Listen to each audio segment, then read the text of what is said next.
tarde, queridos alunos do sétimo ano. Vamos iniciar agora mais uma aula de arte com o professor Tony, diretamente da Escola Mina Santos. Pegue o material, caderno, lápis e borracha para darmos continuidade ao nosso conteúdo. Acompanhe a aula de hoje. E o tema da aula de hoje se chama Arte Gótica, a busca pelo divino.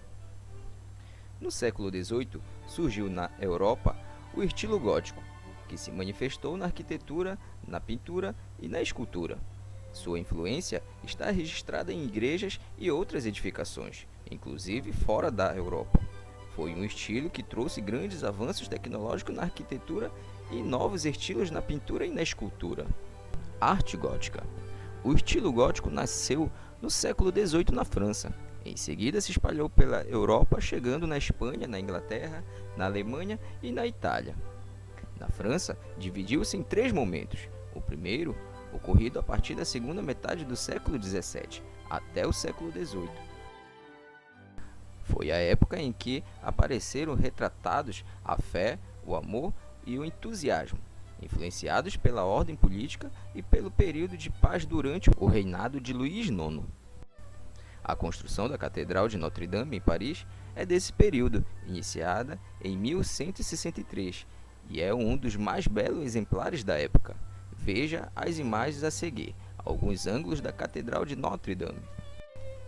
O segundo momento vai do século XIV até a primeira metade do século XV. Foi marcado pelas grandes preocupações morais e econômicas, refletidas na arte. Surgiram os ornamentos florais que lembraram a forma de uma chama.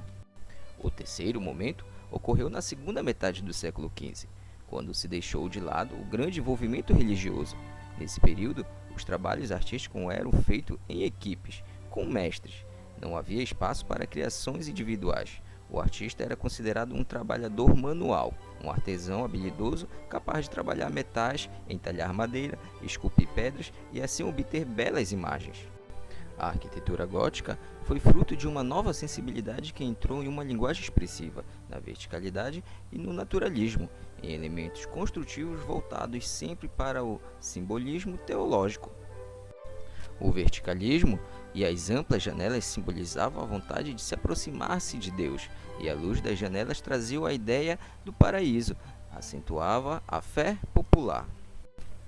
As igrejas tinham amplos vitrais, recobertos por cenas pictóricas, e na fachada ampla rosácea, ou elemento em forma de rosa, finamente trabalhado. Os portais possuíam uma função especial, pois eram recobertos por esculturas em seus nichos. No período gótico, nasceu uma arte escultórica, subordinada à arquitetura. Os portais, as torres em forma de agulha, os nichos e as fachadas das igrejas e das catedrais ganharam um grande número de figuras, representando personagens sacros. Os vitrais constituem uma característica da arte tipicamente gótica. Eram construídos por artesãos especializados que seguiam um desenho preparatório, cortavam e coloriam como se fosse um mosaico. Atividade.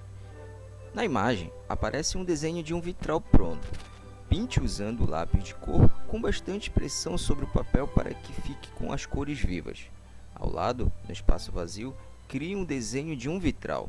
Antes de colorir, reforce as linhas com uma caneta preta de ponta grossa, simulando as partes feitas em ferro, para sustentar os pedaços de vidro colorido dos vitrais. Bom trabalho!